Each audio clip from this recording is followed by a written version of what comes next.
This episode is brought to you by D2C Design, your growth partner for high-performance e-commerce.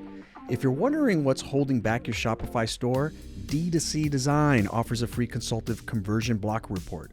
That's right, no strings attached. Just contact them, set up a free call, and they'll break down exactly what your site needs. Again, D2C Design. All right, this is a podcast that I've been dying to have for many, many years. Here today to explain one of the most interesting men you'll ever hear in his story. The story of Ricardo Monkey Morales. You cannot draft up this guy in any kind of storybook. He's part James Bond, Jason Bourne, and Tony Montana. He is a Cuban spy hero, CIA informant. He worked with the FBI, drug smuggler, assassin, and here today to share his story, and they have an exciting new book, is his son, Ricardo Morales Jr., and Sean Oliver, his co-author. Welcome to the show, fellas. Thanks, Danny. Good to have you on, amigo. Can't tell you're a Miami guy with that intro. At all, man. I've been dying. Yeah, man. And listen, you scratch me where I itch. It's got all the stuff, especially as a Cuban kid. I've known about his father for many years, and he and I, over the past 2 years, have become friendly. So I've been really dying to have him on the show. But my first question is, who was Monkey Morales?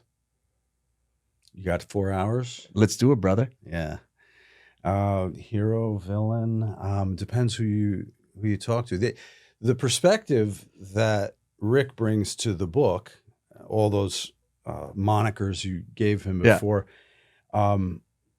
was dad. And that was, we could have told this story like a news item or just a profile piece, but the inside story of living under the weight of all that. And it's people are going to read the book, and it's fantastical. It's unbelievable at sometimes, but it's all true. There's 675 footnotes to prove it. But there were people that suffered. That were close to him because of it, and that's the humanity in the story and in the book that Rick gave. Yeah, everybody. When I was young, it wasn't easy growing up the son of Monkey Morales, because a lot of times the notoriety got the best of families that you knew and our friends, and so there was a lot of times where we weren't allowed to have friends because of my dad's name associated with the JFK stuff, and then later on with the drug dealing and the murders and whatnot and the bombings. So it wasn't an easy upbringing, but it wasn't a boring upbringing either. No way. Take me back to Cuba. It all starts in Cuba. Sure. Who was he? What was his story? How did he get involved in this crazy world? He was gifted. He had a gift where he could remember almost like an eidetic memory, which was spotted in school at the Jesuit school that he was going to. So they put him into the military. He could remember. His memory was just outstanding. So he trained to go into the army. And when Castro took over, he became a G2 agent. Mm-hmm. His father was a judge, my grandfather, in Cuba under the Batista regime. So that had friction there between the Castro and the Batista people that were still behind. So at some point, my father finds out that they're going to kill him in Cuba. Castro has ordered him to be killed. And he finds out, and when the guy comes to kill him, he disarms him and kills him instead. And then he takes refuge in the Brazilian embassy for almost like 90 days, I believe it was. 82 days. 82 days. Yeah. And eventually he gets out of there and makes it to Miami. And that's where the fun begins. He's immediately recruited into what's called Op 40, an Op 40 team, which is a team of specialized individuals that can make bombs, snipers, pilots. Barry Seal, famous for American Made, the Tom Cruise movie, is Op 40 in the beginning of his career. And so they're being trained for future attacks into Cuba, because that's what they're thinking, that eventually we're going to need the Bay of Pigs, but we're also going to need the guerrillas that we drop behind lines, the the top soldiers that you can send in for demolitions and stuff like that. So they're training them to do all that. And while he's doing that, he's bombing places. He's making bombs and bombing businesses that are doing business with Cuba. That was the thing the Miami Cubans were doing. Right. Was they would find out Air Canada was still, or whatever company was still doing business with, they would wait till the nighttime when nobody's there and they would blow up their businesses. So there was a lot of bombings going on, and he was one of the main bombers that was making them and placing them. Who's directing these bombings? At the time, there was a couple of factions. One of them is Dr. Orlando Bosch. Right. He is one of the leaders of one of the Cuban power groups. Yep. There were many groups. So he was known as the best bomb maker. So multiple groups were asking him to make bombs for them. But he was deciding this group doesn't have really good intentions. They're going to do something wrong. So he would create a bad bomb for them, like they didn't plan it properly or not. So he would decide, because a lot of people just wanted to sink ships and blow things up with people on board. And that would have started a war, more than likely, because they were targeting Polish ships, Japanese ships, British ships. Any companies they deemed doing business with the commies. Yes, some of them, right. Some of them were just going all out at any target.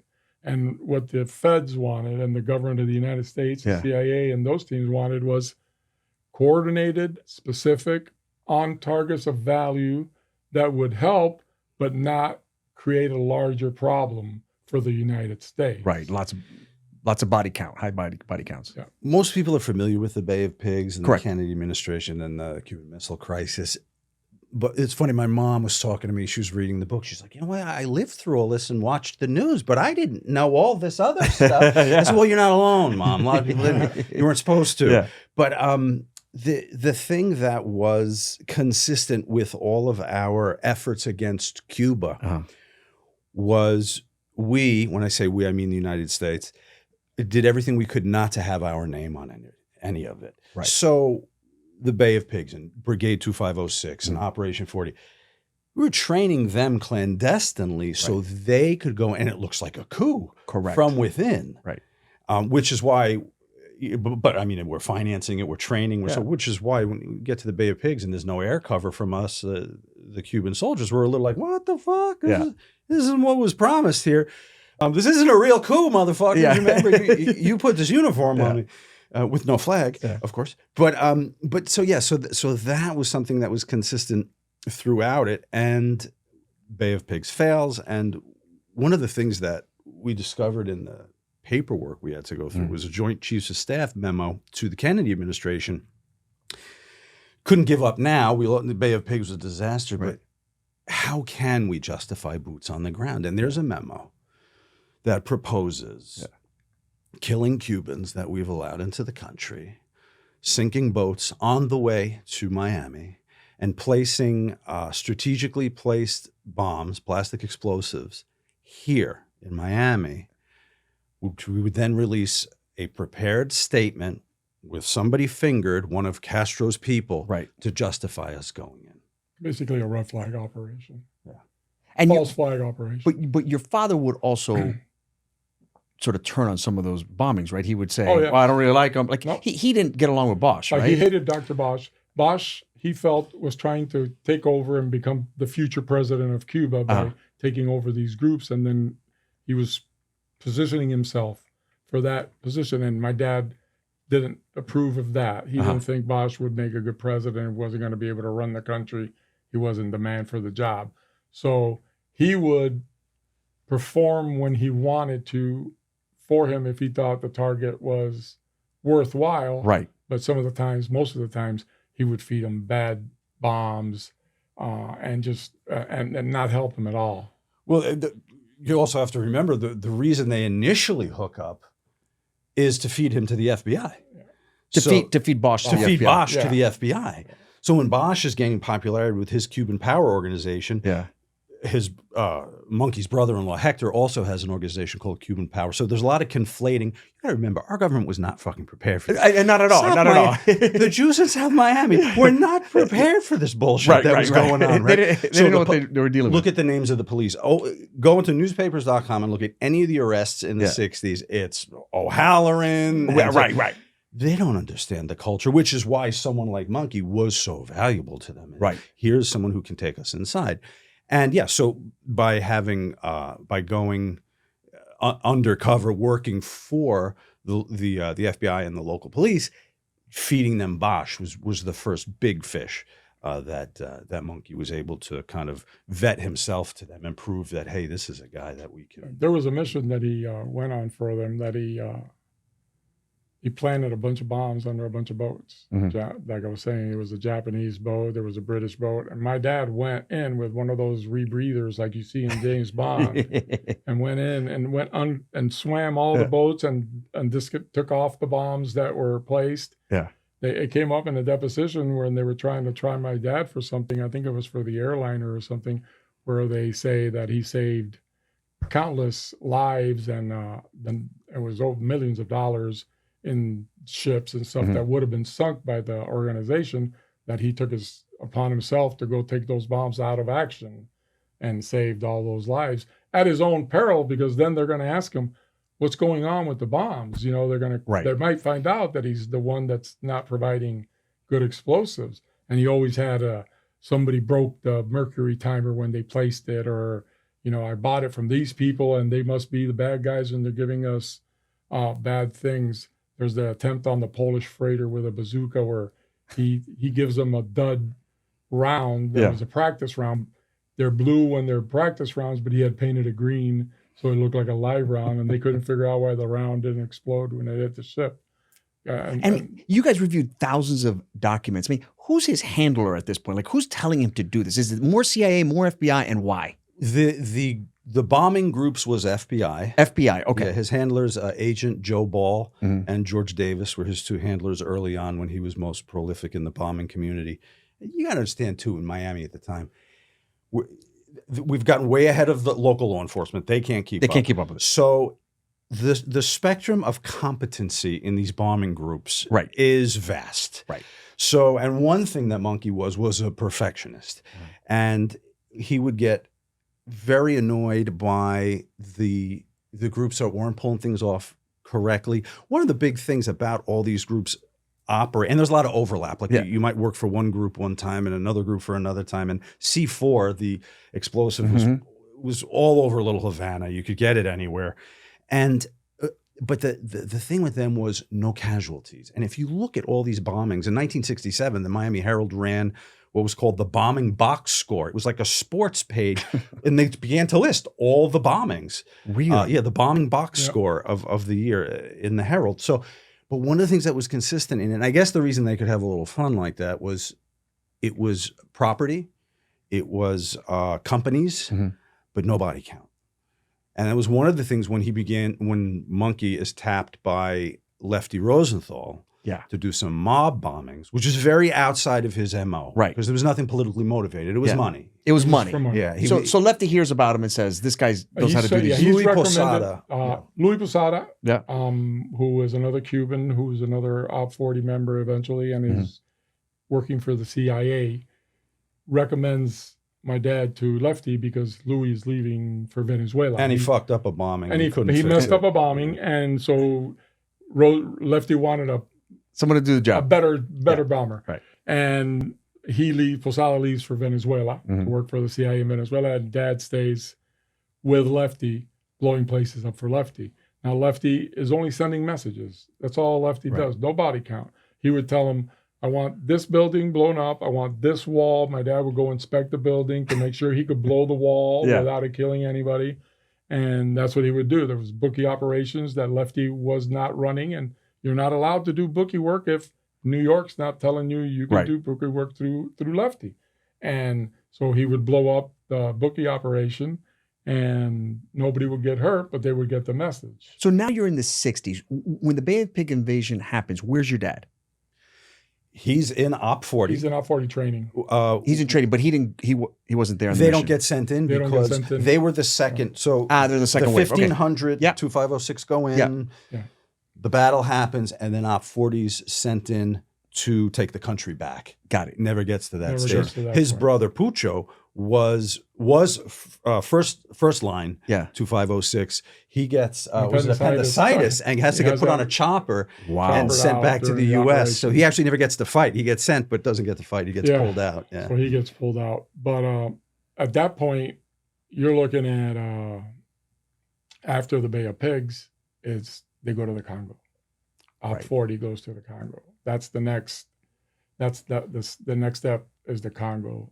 They send the Cubans to the Congo that are working for the CIA. Yeah. Rip Robertson, if I'm not mistaken, I got the name right, is the CIA handler in charge of that team. And Castro has been sending Cubans to the Congo to fight, Right. to help the communists in the Congo. Yeah. So they're sent to help out, but they're not used at all until this mission that is needed to be done needs to be performed, and nobody else, the Belgians, the British, nobody wanted to do it. So they went and asked Rip, will your guys do it? And Rip's like, my guys are dying to do something. I got a bunch of crazy Cubans. We'll do it. We're gonna kill people. Yeah, we're gonna go. So That story is remarkable. So they're sent to the Belgian Congo, and the rebels are taking cities. Yeah. The Congolese rebels are, and this is an enemy that nobody's used to seeing. There's,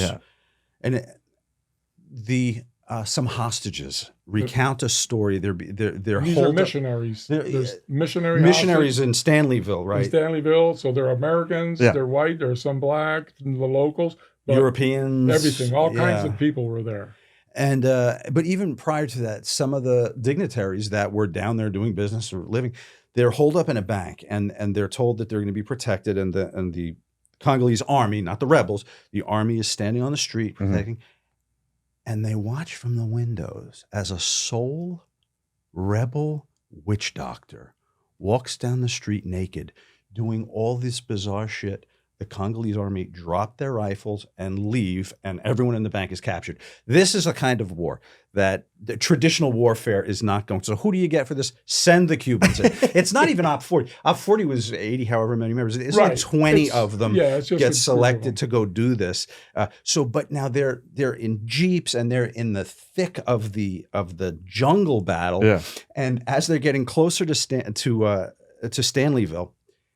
they hear a lot of overhead cover going in, and they get there, and they've already captured it back from the rebels. So they were like, what the fuck? So taking all this fire in the jungle for however many weeks, we get here, you guys flew your Belgian planes over us and took it back.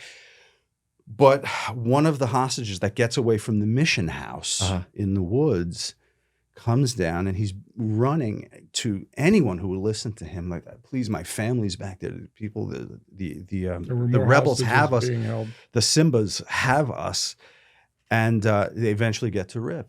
And he's like, no one will help us. I need someone to go and fight the Simbas. And Rip turned to the Cubans, talked to them for a minute, came back and said, we'll go. And 20 of them barrel in 2 jeeps. My dad was on the back of one Jeep with a 50 cal, shooting a 50 cal. He takes one in the back. He took a round to the back, kept firing, kept going. They made it to the site. Some of the people died. Yeah. Some of the hostages were killed. A lot of them were rescued. There's some that are still alive now that, if we counted the story, I think about 10 years ago, they had a reunion of the survivors and whatnot. Wow. It was a big story in the Miami Herald that was put out. So they ended up rescuing a bunch of the people that were sitting there, and the Cubans took them back out and got them out of there. We're only at 1964, and nobody believes this story. Nobody believes this story. Believes this. Yeah. So as we head into 64, November of 63, 63. to 63. I know where you're going. You know where I'm going, because where was your dad in November of 63? Yeah, well, I was born in August of 63. Okay. So I remember it well. I was rolling around the ground listening to sniper stories. So my dad was working for the government. I have no idea where he was. I asked my mom many times later on in life, and now when we wrote the book, if she knew, no, he was working. That was all she would say. Right. But my dad had this tendency of showing up out of the blue to pick us up. Mm. Like he wouldn't tell us, hey, I'm picking you up next week or whatever. We'd be playing basketball or something, and you turn around, or I'd be football practice running laps. One lap, he's not there. The next lap, he'll be standing there. So he would show up, whistle, and say, get in the car. Because since we were little, he would take us out to the Everglades to teach us how to shoot. Yeah. So he wanted us to learn how to be snipers and all that. And so we would go out there a lot. But by the time he gets later in life, in the 80s, when it's 82, he's doing a book tour. He's going to different magazines talking about his life, trying to sell his life story. And he showed up and picked us up and took us out shooting. And this was at a time where he had left the witness protection program. Mm-hmm. So he had no backup. So he was on his own, and he had come back to the place where there were at least 3 contracts of over $1 million out on his head at the time. So I think what I got out of it, what I thought was that he was trying to say goodbye. Right. And leave us with a semblance of who he really was and what he had done, so that we wouldn't be mistaken in our interpretation of him. And my brother asked him if he had been involved in the assassination of JF Kennedy, and he said, I did not kill Kennedy. I was in Dallas, though. Really? Yeah. And then we asked, what were you doing in Dallas? And he said, I got a phone call, I think it was 2 days before, that said, get your cleaning team to the Dallas house, safe house, whatever it was that they were staying at. A motel. And Wow. and he took a 4-man team out there, and his instructions were to call in for instructions. So he was in Dallas. He says they heard about the shooting. They called in for instructions. And apparently since the assassination had been clean, there was no need for any of them to go anywhere. Like if Kennedy had survived, let's say, maybe they were the backup assassin team. If the assassins were needed to be killed, maybe they were the backup assassins to the assassins. He was the cleanup crew. We didn't know what he was cleaning. We didn't know what he was cleaning up to. But he didn't clean anything. He didn't have to clean anything. He went home. And so you're convinced the CIA's behind it?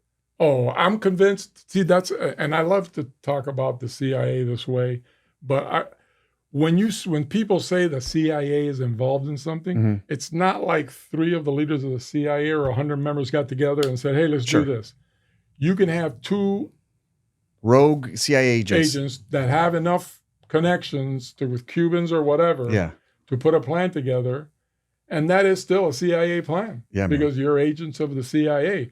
But you don't need approval. Yeah, you didn't get approval. You can they just do it on. That's why the Hunt story is very, very much, because Hunt is one of the major characters in the Watergate and in the assassination of JFK, and Dad's handler when he first comes from Cuba.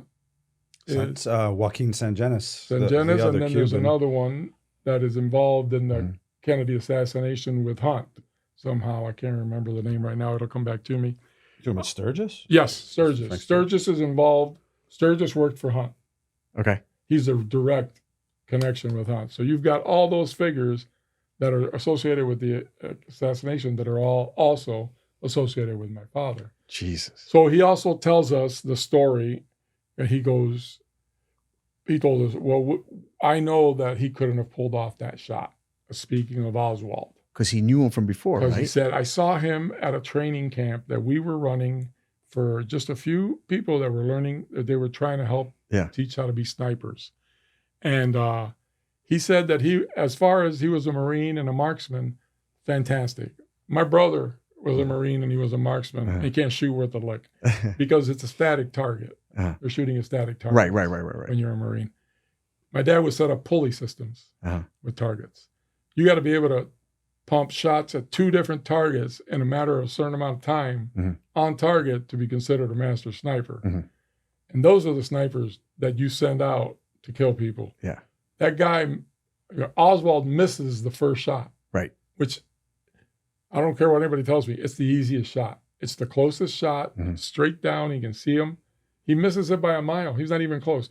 And then you're going to tell me that after that, the car is driving away. Right. He's got a bolt action that he has to reload. Now your heart's going 1,000 Correct. miles an hour. And people are on the alert. And you're going to he's going to be a master sniper all of a sudden. Right. Slow down his heartbeat and pull off 2 perfect shots. Yeah. I mean, it's just impossible. My dad said that man was normal for a Marine in a static target. But in that situation, he said there's no way he could have done it. And the only reason my dad remembered him was because my dad has an eidetic memory. Right. And it was months and months earlier that he had seen him. And when he saw him on the picture of him in the newspaper, he said, "My God, I had this guy at one of my camps." That's where he knew. That's where he saw it, and he realized, "My God, I had Oswald at one of my camps," and he didn't know who Oswald was. Yeah, of course not. Just another guy. And that's why he says that there's no way that he could have pulled off the shots at all. And that's why he says that. Well, and he was in Dallas. I mean, something was up. Yeah. With the resurgence of JFK documents. I was going to ask you because you In the reviewed a news. lot of documents. We had 2 back-to-back administrations. Trump 1, where he says he's going to release them and then recants. Biden follows and says, transparency, going to release them all, and he recants. Both presidents, for different reasons, under Biden, you had COVID, but they both give the same reason when they recant the release. They say, we don't want to cause any dissension or distrust in the American government. I thought the government was Oddest reason right. to give. Yeah. Biden says it in terms of COVID. We want people to listen to the government now. We don't want people to question the government. Right. In relation to the JFK document. And Trump, without COVID, just says it. So it's curious that those are the reasons given, but we should know better. There's never going to be a smoking gun in a goddamn government document that says it. Going into Cuba, they sanitized as much as they could so that there was no blood on our hands. So you're never going to find anything in a document that says anything. So let's just leave it there. You can release this. I think there's 3,500 documents that are still not out. And they're heavily redacted anyway, the stuff that comes out. You're never going to get a smoking gun. Yeah. But let me tell you one thing. Having read a lot of these documents, Yeah. the Cuban CIA operatives are in these documents a lot. A lot. Yes. Right. A lot. I mean, Watergate. I mean, everything. And they're the last documents that they're letting go. They're hanging on to the Cuban documents the longest. They just released the Joanitis file, which is one of the Cuban files that they've been trying to get their hands on. They released part of it. They released 97% of what they had released was old stuff that they released, and then you just sprinkle 1 or 2 things. Yeah. But my whole thing on the releasing the documents is it's been over 60 years. At this point, everybody's The gone. CIA is the most famous burn bag operation you've ever had in your life. Right. You think that they held on to 60 years of anything they found Exactly. that could say this guy knew this guy before he says he knew him? That's all it takes. Yeah. Which is happening with the Joanitis file, because that's revealing that the CIA had wiretaps on Oswald. That Joanitis was reading his mail.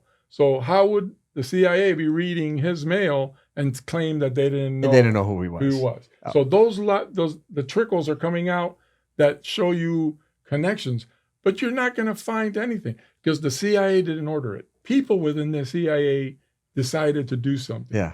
But the CIA gets rid of everything. They don't leave evidence behind. No. So when you go to the Everglades, your dad finally, maybe he just wants to clear his head, and you ask him these questions, what other things, take me behind the scenes, that he shared with you? Like, what else did he share with you?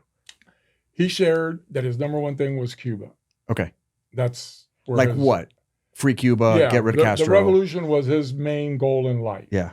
Their dream was to go home. Yeah. Their dream was to go home. Yeah, of course. That's what it was. Yeah, the and exile community, man.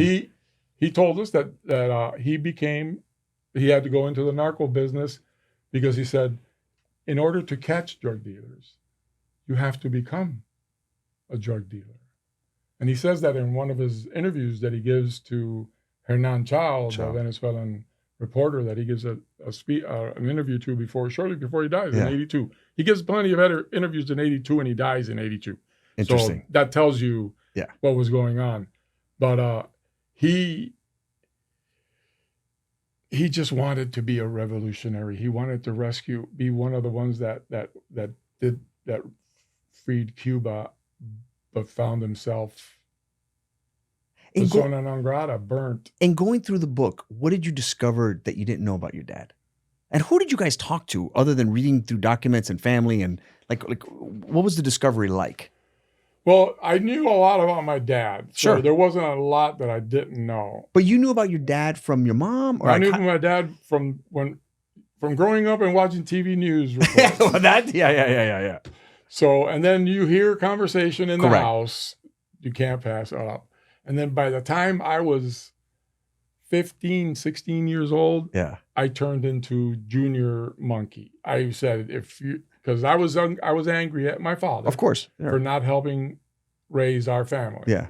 He was living with a girlfriend, and she had 2 daughters, and they're living in a beautiful Brickell high-rise down where they filmed Miami Vice, and we're living in a 2-bedroom condo, barely getting by. Yeah. So I'm very upset. Sure. So I decide that if it's good for the goose, it's good for the gander, and I hit the streets, and I start selling drugs, and I start doing drugs, and he knows that what I'm up to, and he's not happy with it. Yeah. So Gualupero. yeah, he calls me a Gualupero because we used to take Quaaludes, and we sold Quaaludes, and we sold a lot of Quaaludes. Sure. I mean, you know, it's in the book that there's, you know, once I get into it, I get into it hard, you know. So, but it was all because I was angry at my father, and I wanted to prove to him that if he was allowed to do it, then I should be allowed to do it too. He didn't like that, and we butted heads a lot. We physically fought multiple times. I know he took it easy on me, probably. Yeah. He was shorter than I was, but he probably could have killed me at any moment. Yeah. But friends would have to take us apart. Wow. Yeah. So it was a love-hate relationship at that point. But we knew, when I was 10 years old, I remember going to the courthouse when he was on that pot trial. And they wouldn't let us in the courtroom, but we could look in through the top of the little window. And we heard him come out, not guilty. But then he leaves with his other woman and her daughter. And I'm standing there going like, wow, you know, this is just not right, you know. So he wasn't built to be a great father. Yeah. He was built to be what he was, a fighter, a revolutionary, but not the parent. He's definitely not a great role model. Not a role model, no. And Rick Jr. is brave in the revelation of, and it plays into the loss of a father role, and what happens to so many kids where there is a parental absence. There's a replacement of some kind, right? Sure. And unfortunately, it came in the form of a coach that got close to Rick at that time, that his dad's in Venezuela and is absent, but begins to molest Rick and friends. And so that human element in the book gets to come out from Rick's perspective. But Dad comes back. Dad shows back up at one point. Those mysterious reappearances, he's back from Venezuela now. Yeah. And Rick's been living with his secret. And Dad's back. And he says, and Monkey says, I'll pick you up tomorrow. We'll go out. He says, I'm going to tell him. I'm going to tell him what I've told nobody else, because the only person that can make this right, I don't care how he fucking does it. Sure. It's going to be my father. And he never shows up the next day. Wow. That was the second time I lost my father. Yeah. Wow. Because after that, that's when it all went off the rails for me. Yeah. You know, in that world, because I was about 14 at the time, 13. Yeah. And he had let us down enough. I thought this time he was going to be my hero, because he's been everybody's hero. He's hero for Cuba. He's hero for all these people that he saves, all these battles that he's done. And then the one time I really needed him to be a hero, he wasn't a hero. Yeah. So that's what drove me to do drugs and hit the streets and get into the bad part of Miami life. Well, you've been out of Miami for over 30 years and not even opening up the story about him. You shared with me that your own kids didn't know about your grandfather. Yeah, about their grandfather. Yeah. When I met in about 84, my dad dies in 82. In about 84, I meet my future wife, We were both working here at Budget Rent-A-Car in Miami at the airport. And we have our first kid, and then we have our second kid. It's about 92, 93 here in Miami. And I look at my kids, and I'm still dealing drugs. An event happens to me that changes my life forever. And it's reminiscent to an event that happened to my dad, which is in the book. A friend of mine who's the enforcer for the people that I'm working for, that it's a group of Peruvian cousins of mine, calls me and says, come over to the house. I have a problem. I need your help. I go, yeah, come over to the house. And he hands me an Uzi. And I'm sitting on the couch holding an Uzi for hours. And he's like, if this guy, says the guy's name, shows up, just give me the Uzi. I'll take care of it, blah, blah, blah. I didn't know what was going on. Yeah. So I start thinking, something's up here, And he goes to the bedroom. So I take the clip out. I throw it under the couch. I unchamber the one round. I throw it under the couch. And then I throw the Uzi to the corner, and I hit for the door, and I take off running. Yeah. Next day, the guy that he was waiting for shows up, and on his way up the stairs, right when he's getting to the door, he empties the Uzi into the guy because the guy had ripped off 2 kilos from him. Wow. And he was going to be the patsy. I was going to be the patsy. Isn't that crazy? In that crazy scheme. And that's when I said, we're moving to Michigan. I'm out of this craziness. Yeah. And that was gonna it. raise your kids in this shit. And that was it. That was what happened to me. Can I mention the coincidence about that location? And then the coincidence is... there was an attempted assassination, one of several, on Monkey years before in the 70s. And in an attempt to reconcile, the person who attempted to kill him calls and says, let's come over, let's square things. And as he's walking up the apartment, then knocks on the door, Monkey empties 7 rounds into him and kills him on the doorstep. It was the same complex that he got called to. Are you kidding me? He gets called there years later for this setup, and he's walking in going, something doesn't feel it didn't right. Even, you didn't have to hit me with a 2x4. It was obvious. It's your dad probably poking you like, get the hell out of here, man. Something happened, and that's all. That was the clicker right there, and it saved my life. You go to Michigan, you live this quiet life, nobody knows who the hell you are. Nothing. And then a couple years ago, your kids find out, or it's on the internet. About 5 years ago, Robin Farzad released a book called Hotel Scarface, about the Mutiny Hotel, which is a very famous place where all the dopers and the secret agents and the cops all hung out in Coconut Grove back in the 80s. It was the party place and the exclusive place. And we were, I'm sorry. No, you're good. Yeah. What were we talking about? The mutiny. Yeah. The mutiny brings back those memories. That's what it does to you. Yeah, that's exactly what it does to me. I think you're good. All right. Where was I? The Mutiny Hotel. Robin's book, which Robin's book. How everybody found out. That's how. So there's a tweet. I see a tweet, and my son sees a tweet. We're sitting in the living room watching TV or something, and my son looks at me and goes, "That's Grandpa." There's 2 pictures of Grandpa on about a book that's coming out about. And I'm like, oh, that just ruined it for me because I had not told anybody, neither of my kids, no in-laws, no friends. I had never mentioned this story to anybody in my entire life.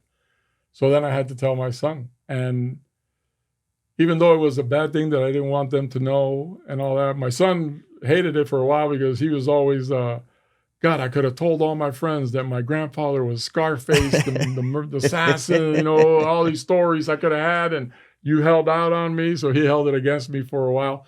But the good thing that came out of it was that Sean finds out. Yeah. He interviews Robin. Yeah. I then say hi to Sean because of that interview. And then we get to write this book and start this book. Did you feel like you just come clean on some stuff? Like the weight of the world of your whole life? Do you know how long I've been carrying and the bad stuff that happened to me? Like we just spoke about. Man. But the everybody hearing everybody talk about things and their parents, and then you can't talk about yours. You can't say the stories. You have to be, because half of them they won't believe you, and the other half will think, "Wow, this guy comes from a criminal background." You don't know how it's so. It was always a tough, but once it came out, it was like total cleansing. total cleansing. A total cleansing. So when you were going through this with him, I mean, what was it like to interview him and do the research? So I knew there was a story there. Really good one. Yeah, a really good one.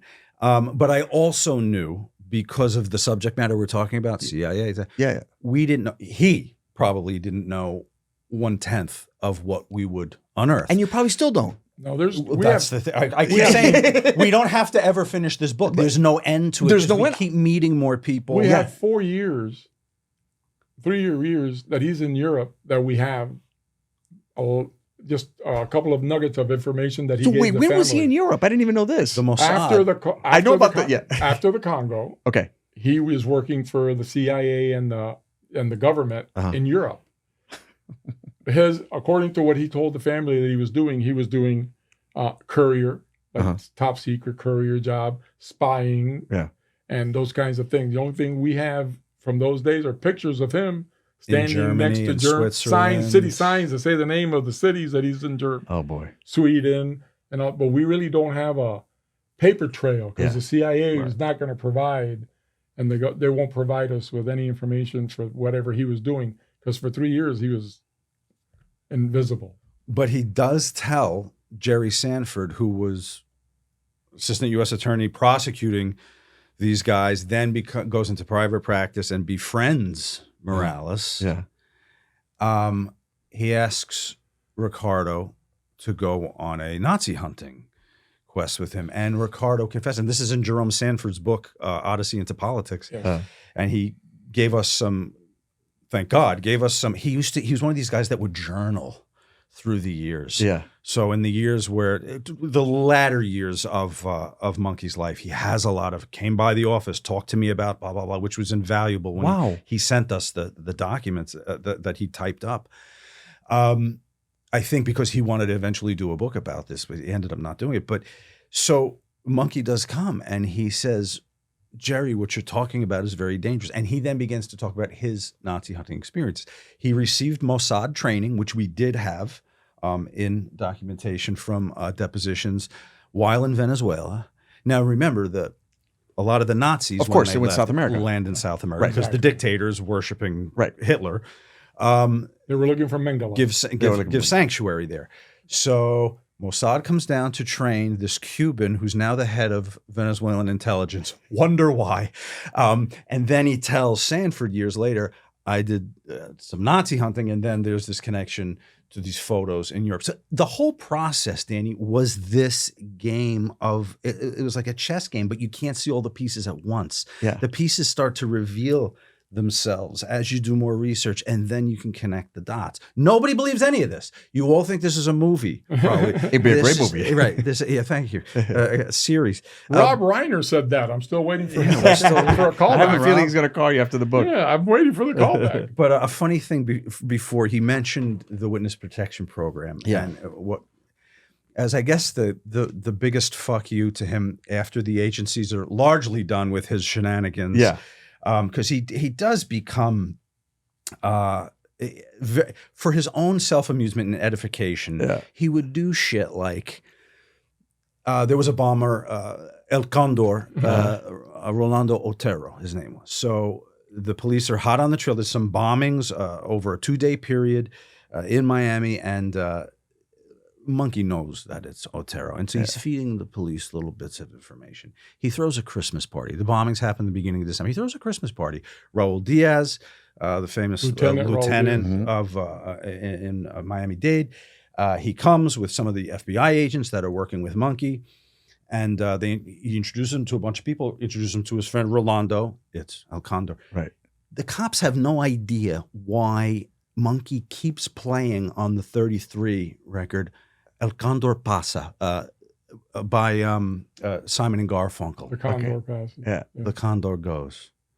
I have no idea why. They know they're looking for the Condor. Yeah. He just introduced them to it. He's playing the music, playing the song for his own, and then pays for the ticket the next day. He's at the party. To send him out of the Condor is at the party with all the agents. They just don't even know it. Then he tells Then Diaz. he tells them afterwards. He's like, yeah, he's gone. He was at the party. That's why I was playing the song. And the FBI agents are like, motherfucker, what the fuck is with this guy? That's the shit he would do. I like the guy. I didn't want him to get arrested, so I helped him out because he helps them out later in a trade for explosives and a parachute later on in Venezuela. So it's always like, I got to keep the game going. If I turn this guy in, I can't use him. He later loved the on. juice. He loved the action. This guy. I don't play to win or lose. I play to stay in the game. That's his quote. That's his quote. Yes. He loved this stuff. Yes. So as the grand fuck you to him, when there's nowhere to go, and he testifies against the drug dealers, and they put him in the witness protection program, the marshals wouldn't tell me, even though he's dead. I contacted them. They're not allowed to by policy. Yeah. Because family, you never know what grudges continue, so they couldn't tell me. But I find out where they put him so that he would remain undetected. Where? Chinatown in Houston. Chinatown in Houston. So he would remain undetected. That's the sense of humor like a sore thumb. They had with him. Yeah. So then eventually he gets up to Queens, New York. Yeah. And that's when he says, fuck this. I can't. Yeah, he's Monkey Morales. He needs the juice. And so actually when he's killed in 1982, the ID he has on him is the Queens. That's how I found the address finally. I had people in law enforcement telling me he was in New York and Queens, and I couldn't verify. Then I went through the actual police reports from when they emptied his pockets and had to document everything. And they wrote the address that was in his driver's license. That's how. All right. So taking a step back, how does a Cuban become the head of the quote unquote CIA of Venezuela? That is a fantastic question, which I keep bringing up every time I get a chance. He was born in Cuba. Right. Never lived in Venezuela. There was a law that said you had to live in Venezuela for X amount of months before you could even be considered for a government job, let alone second in command of the spy agency. Yeah. The reason he gets the job is because Posada is already CIA. Another Cuban CIA who also gets put as one of the heads of intelligence. As one of the heads in Venezuela. So he recruits my dad and brings him to Venezuela. And my dad then recruits the vice president, Orlando Garcia, to become a CIA agent. So he's also working for the CIA. So the entire Venezuelan government is CIA. Is CIA. Yeah, Cubans. Yeah. Cubans. Cuban CIA. Look at the geography, Danny, right? Miami, we know.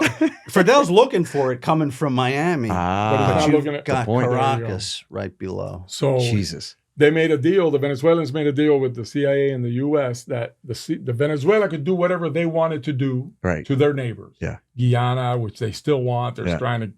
And the Americans could infiltrate South America through Venezuela, send weapons into Venezuela, and then smuggle cocaine out, because that's what they're doing. The American CIA is smuggling the cocaine into the United States, trading it for arms. My dad is in his position at DCEP, second in command, in charge of all the airports. Oh, Jesus. And that's how he got into the drug game. And that's how he learned the drug game. So how long was he the head of the CIA or the second in command?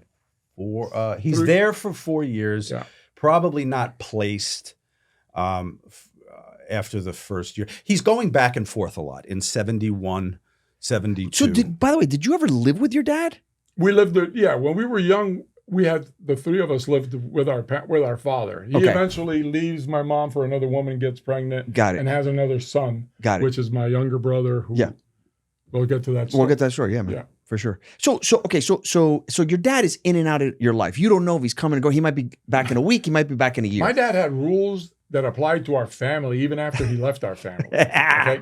My dad gave permission to my mother to remarry, but the conditions were that he could show up anytime to see the kids. He could show up anytime to sit at the house, and he didn't have to pay $1 of child support. Oh. That's tough. Lovely, isn't it? That's lovely. Yeah. So you have a lot of resentment for your old man. Yeah. So that was the life. At what point do you pick up that, like, wait a minute, my dad's a little different, and that he might be in this underworld belly? I'm 11 years old, and he takes me shopping to the Omni Mall. I think it's brand new at the time. It was. And we go shopping, and I'm like, oh, fantastic. He's buying me jeans. He's buying me shirts. He's fresh back from one of his Venezuela. Yeah. So he's making got a little money. cash. Yeah. And he buys me all this jeans and shirts and stuff. And, we're heading back to the car. And like most kids do, kids tend to run ahead of their parents to get to the car. And as I'm getting to the car, he yells, "Stop! You have to get under the car and check for a bomb."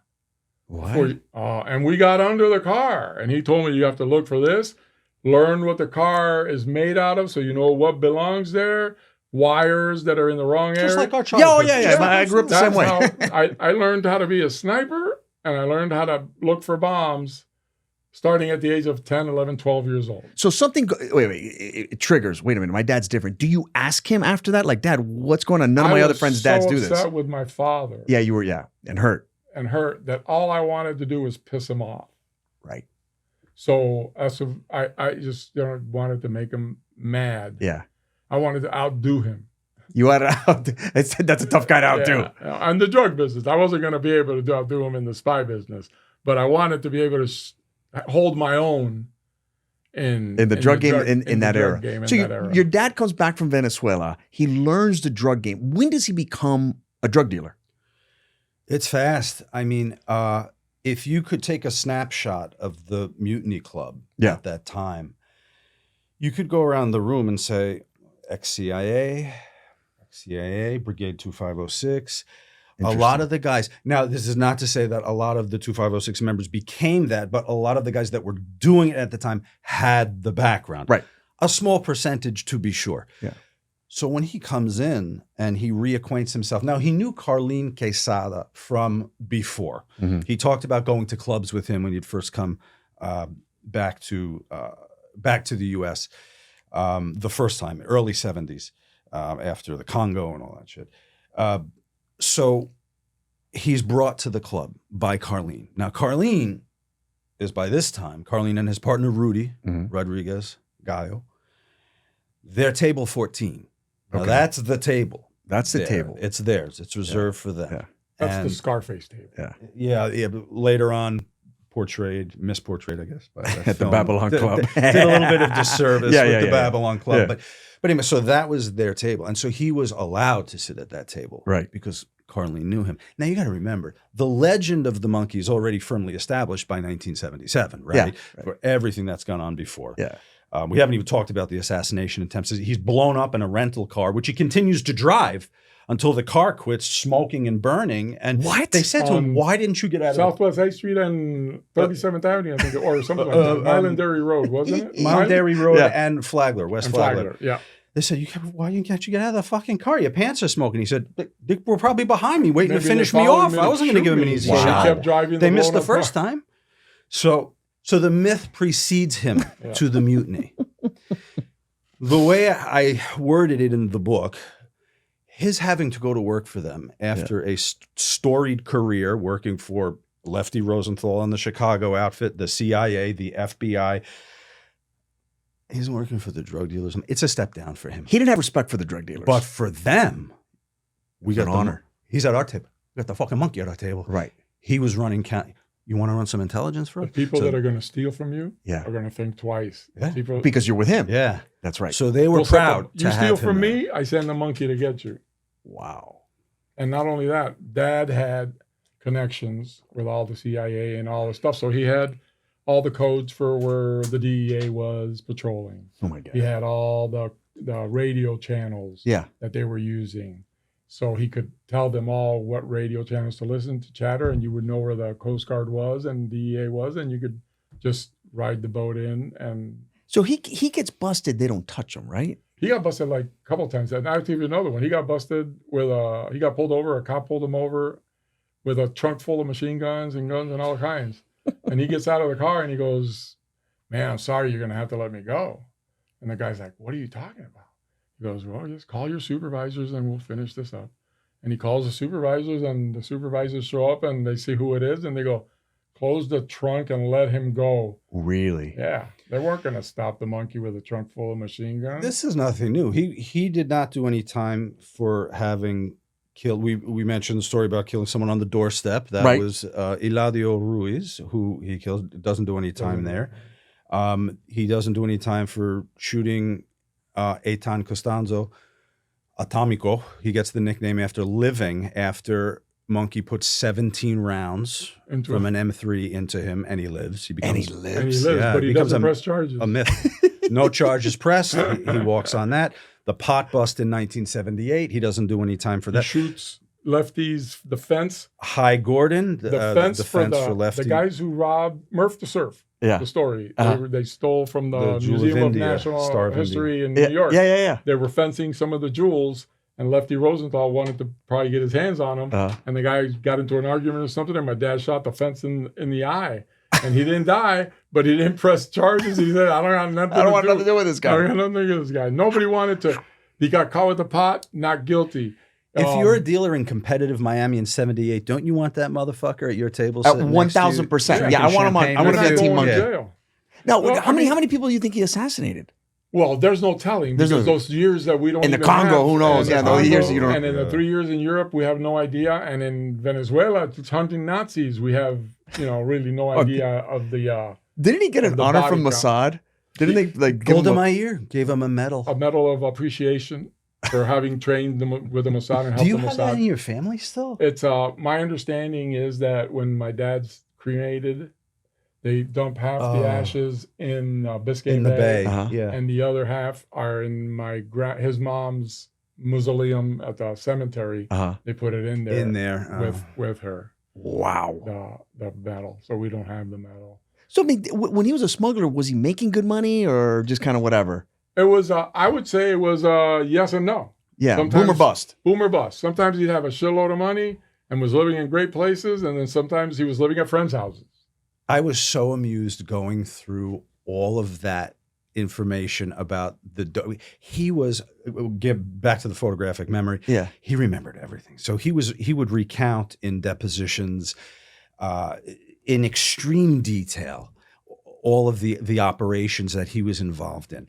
And there were times where they'd bring a half a grapefruit in, that's what they would call it, $500,000. They'd split it 3 ways, blow it all at the Mutiny for Christmas. And then there were so many times, like you think of Scarface, you see the opulence and the money. You think these guys are hitting home runs every time at bat. Half the motherfuckers took stuff in advance, never paid back. There were stories. Lotumbe. People were stealing money left and right, snitching on people. And people would just disappear. They'd come back to Villa Loca, which they, not Villa Loca, that was crazy. Quesada's house? Quesada's house, which Villa Lola, that they called it for whatever reason. And one of the guys that was with them would have just emptied the house of money, drugs. And in deposition, Monkey goes, he took the fucking toilet paper too. Empty the fucking house and just disappear. And this shit went on all the time. All the time, yeah. And there was no retribution. Nobody would you can't go to the cops. No, you can't go to the cops, and nobody would go hunting because these guys are gone. These guys are gone. Let's just go make more money is all they would think. Let's do the next one. Jesus. But that's the way they did things. They had so much money that they could get ripped off and just go back to business and still make more money. And I always wondered how much of that, because a lot of these guys were left over, CIA, how much of that was that, in the book I call it the mercenary code of reciprocity. Yeah. Where sometimes you have to feed, like we were talking before the show, to keep the mission going. Yeah. We're going to have to feed you to them. Yeah. And they would rat. Now we think of ratting in terms of like the Italian mafia and the instant death sentence. Yeah. The Cuban mercenaries that came here that were bombing Cuban interests for that overarching mission to get back at Fidel, they didn't have that. You can't eliminate people that are fighting that cause for you just because they told on you. Correct. That's another soldier on the street that's gone. That can't blow up the Air Canada office, a sentence that I never thought I'd say. But that was, and now how much of that was left over in the drug days? You know what I mean? Like how much of that missionary code did they keep and not go after people? And it's something that you notice that changes when the Colombians come in and take over. That changes because they were ruthless. They didn't care. They didn't have an honor amongst thieves. There you go. Right. The Cubans, if you look back at that time, if any Cuban killed a Cuban, it was a one-on-one. You killed the guy who ripped you off. Right. You didn't bomb their house, bomb their car with a family in it. That never happened. The Colombians come in, spray up the place, they kill your whole family. They kill your whole family. They didn't give a shit. That's when everything changes in Miami. 1980 is a year that we talk about in the book that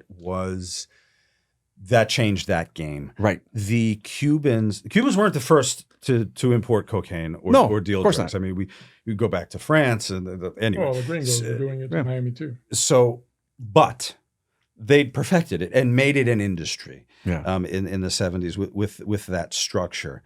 And their rules for behavior seemingly went out the window when two things happened. The Mariel boat lift. Right. And a different kind of criminal comes.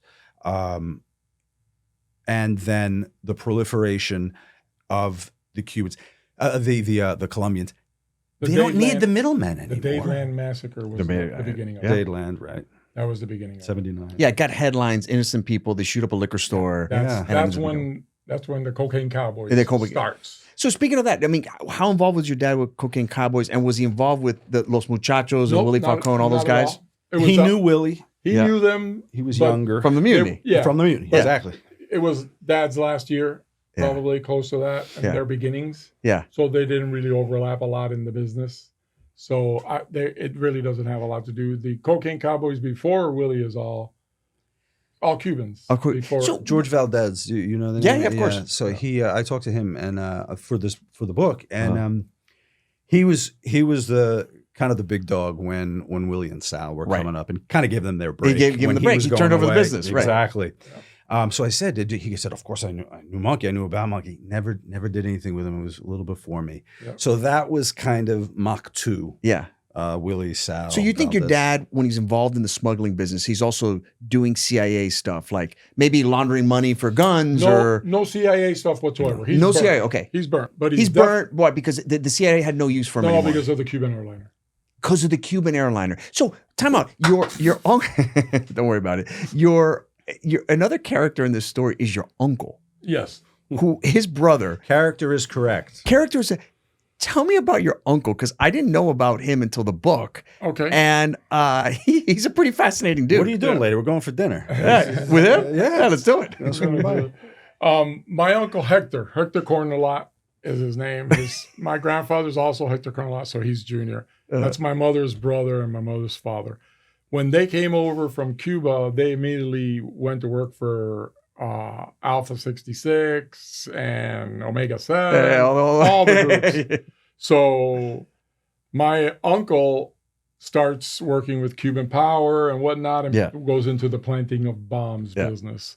And he plants one with my father. Unknowingly, they both bomb the same place. This is one of the first times that my dad gets caught placing a bomb, because one goes off, ruins the other one, and leaves behind a fingerprint. Wait, time out. Your dad and your uncle bombed in the same place, and they don't even know it? Accidentally. In Washington. How does that happen? Because both groups wanted to blow up the same place, but didn't talk to each other. On the same day? It was a specialized service warehouse sending medical supplies to Cuba. Are you kidding And me? coincidentally, Both. Monkey goes first, puts a longer timer on My his uncle bomb goes in next. an envelope, slides it in. Now, slide in, it's going to be blown to pieces. Who cares if you fucking fingerprints on it? But his uncle comes shortly thereafter with an instant timer, blows the door up. It blows up the first bomb that Monkey placed in the C4 in the envelope, and a little fragment, a testament to the bomb squad in Miami, Tom Brody's bomb squad, collecting fragments of anything they can find on one corner of envelope. That's how is the print. Yeah, and it's Monkey. And that's how they bring him in on that print, and that's how he says, "I'm gonna give you everything on a silver including platter. Hector. I'm gonna be your man." And they said, "Yeah, we want you to work undercover for us." That's how he gets undercover with the FBI in the beginning. Wow. But Hector, my uncle, is a true patriot, revolutionary, incredible human being, but he's crazy. Quote. But I'll tell you what. The medals of a revolutionary. Medals of a revolutionary are prison or death. That's the medals. And he lives by that. And he lives still at 85, lives by that code. So he gets arrested, but refuses any help. Wow. And wants to do his time. No shit. Yeah. For something later. For a bombing in California. For the bombing in California. Later they catch, but if they eventually catch him, they didn't catch him for the one they caught my dad. Right. So he continues bombings. He gets caught, but doesn't ask for help. My dad could have got him out. Right. At any moment. He didn't. He lived by the code. He lived by the code. That was his badge of honor, that he did his time. So he does his 20 years. What does he do when he gets out? He sells cocaine and gets caught and goes 15 years. But he escapes first. What else is he going to do? He doesn't have a job. Wait a minute. He escaped? He escapes from Belgrade prison. At one point, he escapes from the first charge. He's in Belgrade He's in Belgrade, and I'm visiting my aunt. Yeah. And I walk into the apartment, and he's sitting in a chair, and I know he's in prison. And I'm like, "What are you doing?" He goes, "They gave me early release. They let me go." Yeah. We're playing tennis outside and swimming, and then 4 days later, the cops come and get him. He had escaped, so he gave him like a year more on his sentence, and he did that with Does a honor. hunger strike though? And he goes on a hunger. Yeah, he did. He went on a hunger strike to my get God. his sentence reduced for the escape, and he does it for a long time. He was really close to dying, but then eventually he gets out and then he gets arrested. Where is he today? He's driving for Uber.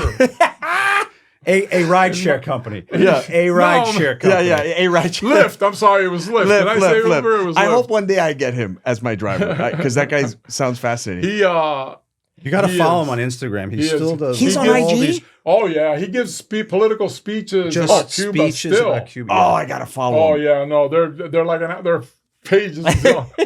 Just crazy. He just goes on and on and on, but he knows what he's talking about. He's not He's a crazy. sharp guy, right? He knows what he's talking about. He knows the whole history of the revolution because he was in it. Yeah. So, but yeah, I love my Uncle Hector, man. He's What a the family, greatest guy man. in the world, man. I'm trying to piece this together. What did your dad go in the witness protection agency for? Like what case?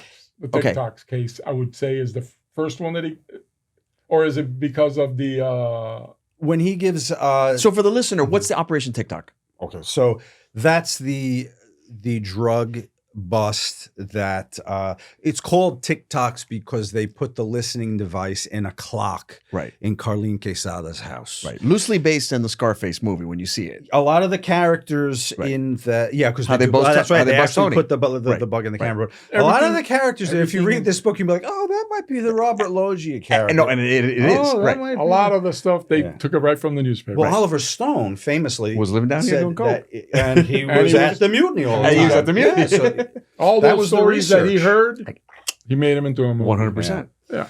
But so a lot of his testimony about Carlene's operation is contingent on having been promised to be put in the Marshal's witness protection program, and he's turned over to them at the Sheraton, which still stands at the airport. Pointed Right? out Yeah. to you. Why does he flip? He hasn't flipped in all these years. Why does he flip now? I don't The pop play to bust. win or lose. I'm going to go with stay it. in the game. I'm gonna, Stay to playing the game. yeah, but the pop bust. Okay. That's before any of the TikTok coke bust. 78.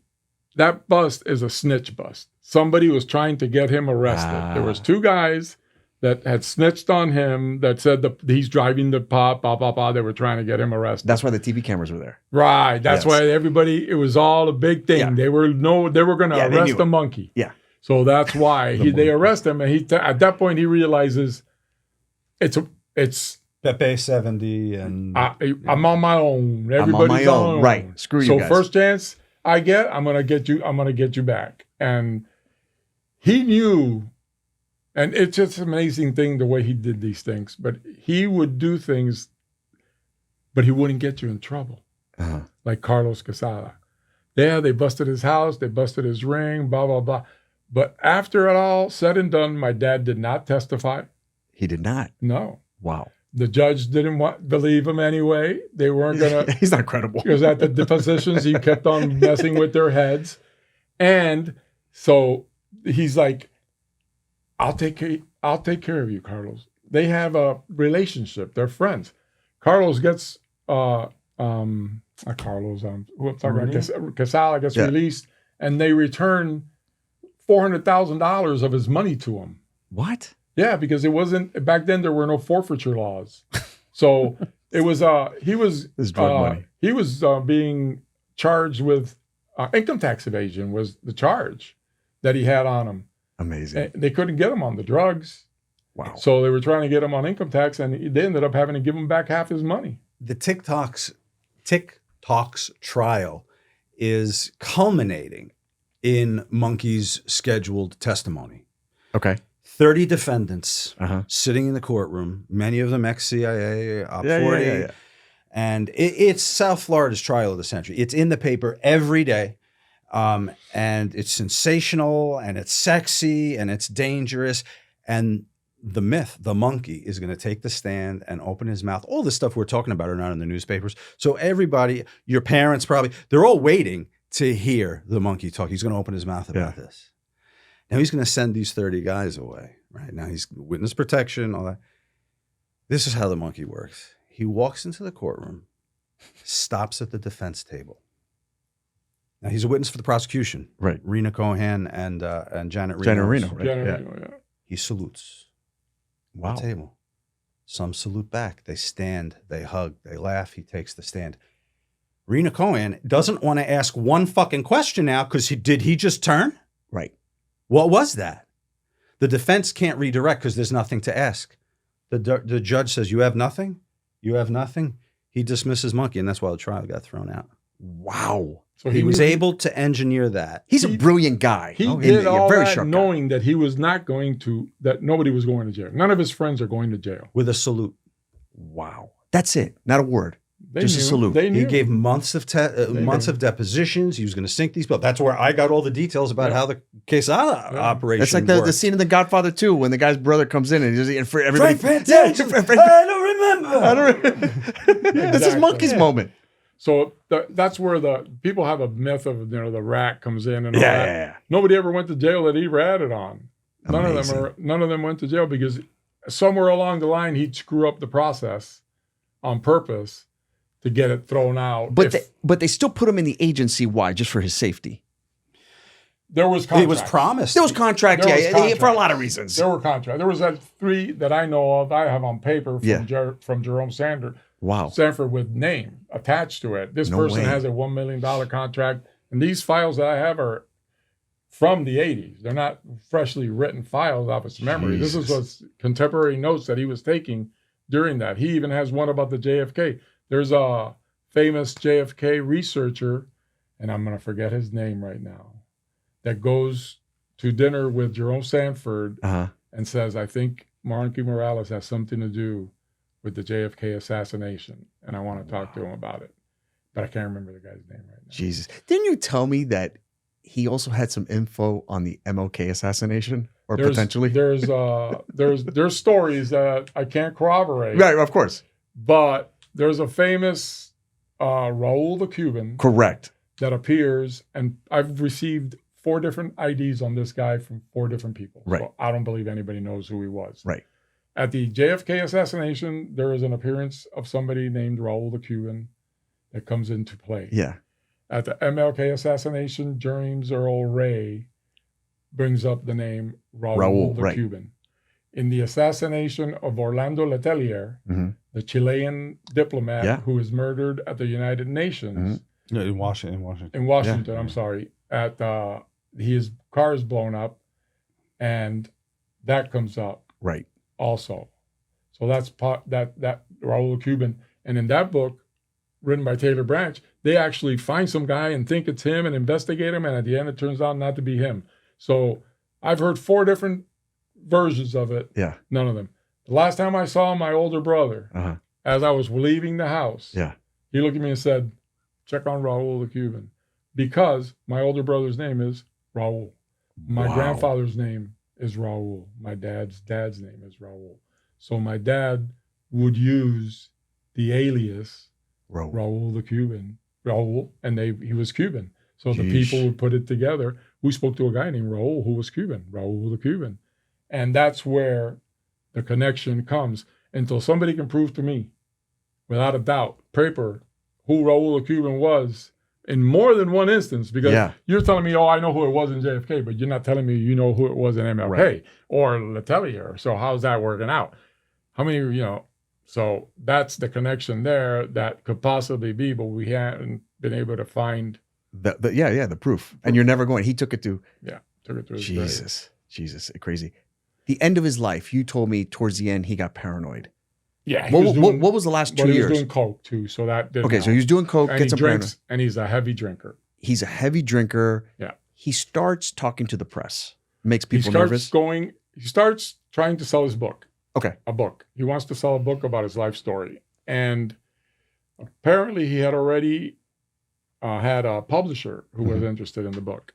So he goes on what I call the book tour, which is he's giving interviews to magazines and a TV station. So in 82, he gives an interview to Harper's Magazine. He gives an interview to the Newsweek Daily. What's the New Jersey one? Newsday. They were more profiling him. Right. But they had access. But it was all in He was 82. given access. Right. Yeah. And then also he does the TV interview with Fernando Chao. Hernan Chao, a Venezuelan friend of his that was a newscaster. And there's an hour-long interview with my father, but it's in Spanish. So if anybody, it's on YouTube. And he tells everything in that interview about the plane explosion and who he worked for and all the countries that he went to for the CIA. And he mentions Europe. He says, I worked for the CIA in Congo, Europe, Venezuela, South America. He rattles off country names that he worked for. And this is all in 82. Yeah. Which is the same year that he dies, that he said. So I think he was selling the book to get a bankroll to hightail it out of the country because he had so many people trying to kill him. So the last day of his life, he has no witness protection. Yeah. He starts drinking. By noon, he's pretty heavy into the bottle. He's with a certain person, Nancy, who her ex-husband is one of the people Dad is testifying against in a different case. Her original husband early in life was the guy who was killed by Eladio Ruiz. Eladio Ruiz, who my dad kills, is her first husband. She is also a party. Your dad killed her first husband? No, killed the guy that killed her first husband. This is Miami. This is Miami in the 80s. Right. So there's people that want him dead. She's a partier. She's just after the trick and money. Yeah, right. So they're out drinking, her and another friend of his, and she keeps egging on to go to Cherry's, to go to Rogers on the Green. Cherry's bar. So she keeps hounding him to go to Cherry's bar, and eventually he gives in. It's 10, 11 o'clock at night. He's hammered probably, and they go to Cherry's, and they go inside and they sit down to have a drink with Roger, and there's another gentleman there by the name of Orlando Torres, who my dad didn't know. Nobody knew. We didn't know. Nobody that I know knew him. And so they have a drink, and as they're leaving, there's an argument, two arguments, from what I could tell. One about paying for the drinks that Nancy refuses because her new husband is a silent partner in this location that she brings Monkey to. Right. All right. Interesting. So she doesn't want to pay for the drink. So then they're leaving, and the second story is that somebody yelled "maricón," faggot at my dad, and my dad turned around and went back into the establishment to confront him. The only two people in the bar at that time close enough to see what was going on was Roger, right, my dad's enemy, and then this other guy who my dad didn't know, who turns out to be a bouncer bodyguard, former police officer in Cuba. Interesting. So he's a good shot. Yeah. He's trained. And he works for Juan Cid also, who was the silent partner in the venture and Nancy's original hut, and so there's all that connection with Nancy. A lot of arrows are pointing. Right. And so something happens in the bar where Roger and my dad are either pushing each other, yelling at each other or whatever. Right. And at some point, the other guy pulls out a gun, shoots my dad in the left side back of the head. Wow. And my dad drops that. They take a year to come up with their story before they come out and say who actually fired the shot. And then they say that my dad was going for his gun. Well, my dad's gun was at his ankle holster. It would have taken him a long time to get down there and get back up. My dad was not going to shoot somebody for getting into a pushing fight. Right. It's not his style. My dad wanted to kill you. You disappear. You disappear. Right. So they shoot him in the back of the head. The cops come. They say it was a bar fight. The officer in charge of the investigation says, with his history, I'll believe it if they tell me it was. I couldn't believe it when I read that quote in the paper. Just was it a couple of days after the next day? He said the investigator says, with Monkey's history, we could go on and on forever with theories. They said a bar fight. I'm happy with that. And that was wow. Yeah. Wow. That was the end of the investigation. It wasn't the end of the story, but it's the end of the investigation. They probed a little more. That they brought Torres in several months after that. They talked to everybody, and they dismissed it as a justifiable in a self-defense capacity. Now, Monkey was shot from, I confirmed with the autopsy photos, shot close range from behind the head. There was an upward trajectory to the bullet, which is curious. But if you were going for an ankle holster and your head was down, the trajectory would be upward once you're Now, they were both armed. So if Roger had pulled out a gun, that would be where my dad... That's the thing is, if Monkey's going for a gun, what's in front of him that's causing him to pull a weapon? Right. So Roger is going for his gun, maybe, and Dad goes for his, and then the guy... Maybe Roger, maybe whoever. That's the thing is, like, if he's going to write a book that's going to expose everything we just talked about, everyone slide back and make your list of everybody that might not have wanted their name mentioned for nefarious activities in this book. Government agencies, you can put everybody on the list. So did Roger ever pay a price for this? Like, did he go to jail or nothing? Well, yeah, there's a price to be paid for killing the monkey. The family was upset, as you would imagine. My brother was most upset of all, but my uncle, Rolando Pucho Morales, my dad's older brother, he told us, go about your lives, guys. Don't do something stupid. Mild-mannered, right? Very mild-mannered. A respectable, Pucho was the quiet... The opposite of my father. The anti-monkey. Right. The anti-monkey. But a man with big ones. Yeah. Big ones. So he says, go on about your lives. So we do. We're living our lives. 2 years later, I get a phone call. And it says, read the local page. And it hangs up. And they hang up. And okay. I was living in Palm Beach at the time. And I get the local paper from Miami because in Palm Beach, we didn't have that one. And the local news, it says, Roger Novo found dead, body dumped, blah, blah, blah. Wow. And I didn't have to ask.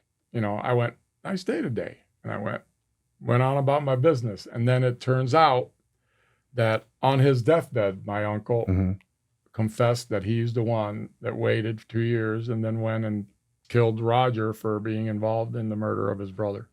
Wow. Told Yolanda, right? He told monkeys. He told the sister their first, sister. And then he did a bedside confession because he was dying. When he was dying, they had a priest come in and everything. So he confessed to a priest, and he confessed to the family. And he was the brother that wasn't involved in any shenanigans. Nothing. Worked for the phone company. Yeah. The whole time. Worked for but he had to have known. He knew exactly what his brother was doing because when my dad was doing, his apartment was the stash house for all of my dad's weapons. Guns. Yeah. The day after my dad is killed, he picks my brother, takes him to the apartment, and they collect all the weapons, and they go out and hand them to dad's friends, like a gift, if you want to do something or not. Here's a gun that he had, and he gives my brother a sniper rifle that my brother keeps and eventually sells. But there was a room full of nothing but weapons at the house, at his brother's apartment. Amazing. My uncle. What is there a story that you just breadcrumbs that you would love to just continue to explore with Monkey other than Europe? That in this investigation that came up with, sort of you found out like, oh my God, I didn't know my dad was involved with XYZ. To me, the most that I would love to know is the South America and the Nazis and hunting Nazis, because that's a great thing. It's a great thing, and it's pretty cool. Yeah. I of all the things that he did, the proudest I am is that he went looking for Nazis, right? Or killing communists in the Congo, because that's who I dream my father is. Right. The hero, the fighter for the country, the fighter for right, and all the other stuff tarnished that vision of what it could have been for me. Yeah. Is tarnished by the rest of it. Yeah. But I can understand, having lived my life, when you find yourself with no options become available, you take them. Yeah. And then sometimes you come out the other side. Sometimes you don't. You're shot at a bar and you don't come out the other side. Wow. Sean, going through this, like there was this myth and legacy of Monkey, and then when you wrote the book, what sort of stood out for you as far as like what's real from the myth and what was based on your investigation and writing of the book probably pretty true? The thing that that there were times when I was told by people being helpful, do you have to go into that much about Cuba? Do you have to? We spend that much time on Fidel? Yeah. And without it, Danny, people would not have understood the perseverance and what these men went through in Miami, and the bond and that mercenary code of reciprocity. You would not understand it if you didn't know a little of the history of that country. You need to. You needed to. So for me, the thing that just kept coming back, and we chased dead ends too. Yeah. When we thought we had something hot. His last attorney, who famously, Komorowski, who famously gave the quote, real life James Bond about his client, dies at 30 or 31 the year after Monkey's assassinated. And we could never figure out like what happened to him. So one day I decided I'm going to dig in. Like, we got to find out what happened to this guy. We got to find out. So the only thing that existed about that attorney was the obituary in the Herald, and his wife is mentioned, the wife's maiden name, his sons, small children at the time, and then I do a little digging, and I find there's an attorney in the Florida bar with the first name of this child, but the mother's maiden name. So maybe the kid changed the name to the mother's name. Right. I call him out of the blue. Or I think I emailed him first. I say, hey, was your dad John by any chance? Writes me back. He's like, yeah. Can we talk about your dad a little bit? Died of cancer, unfortunately. But you go through all of these things. And I remember your cousins were always telling me, a lawyer died. You have to find out about the lawyer. Lawyers died after my uncle died. And so you build this up and you get to this moment. It's a dead end. And it's a sad story about a little kid who lost his dad to cancer. And he took his mom's name when she... we were trying to find the book at some point. Oh, and that too. The book that he was writing. We didn't know who had the book. So that I was going to ask you, right? Yeah. He must have had outlines and everything, yeah. Okay, so this is what happens. My brother, I'm not going to call him the asshole that he is. My brother hounds my uncle for the book. Relentlessly, and my uncle is straight-laced, doesn't want any of this to come out, and burns the book. Your uncle had the book? He had what my dad had put down on paper. It probably wasn't a complete book. It was information. Wherever he was at in the book that was good enough to offer to a publisher to write about. Then we got a name. Remember, we got a name of the woman in New York. Yeah, and he burned it. Who he'd given. So that my brother would stop asking for the book. Because he wanted the whole story just to go away already. Did your uncle participate in any part of this book? No, he had passed away before we started the book. What about Hector?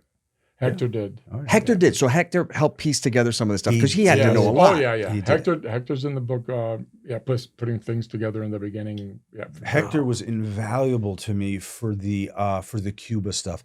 He was working with Ricardo when Ricardo was a G2 agent and planning insurgency from the inside, you know, working for Castro. And there was a small group of young men that were similarly minded and wanted to act out against Castro when they saw that the bill of goods they were being sold for, I will give the land, the famous quote, I will give the land back to those who till it, from Batista. And they saw, well, this isn't going to happen. So they would get together at clubs and talk about what they were going to do. And Hector was there for it. So he was able to tell me what they were talking. And actually, the one who betrayed Ricardo was the G2 agent named Americano, for some reason was his nickname. And Ricardo brought him in to the little group planning the insurgency. So this is my partner. He's down with it. And he told me of the time when he had to tell Ricardo there's a leak from the inside. And there's only one person in this group right here that I don't know from childhood. And that's your fucking partner. Wow. And that's when Rick realized, okay, they're Rick Sr. They're coming for me. And he had to knock off Americano and get to the embassy and get to the United States. And that's when he lived in the Brazilian embassy. So those stories, that ain't on paper anywhere. So Right. that's the stuff. That's the stuff that he filled. You have to find somebody that was there. That was there. Yeah.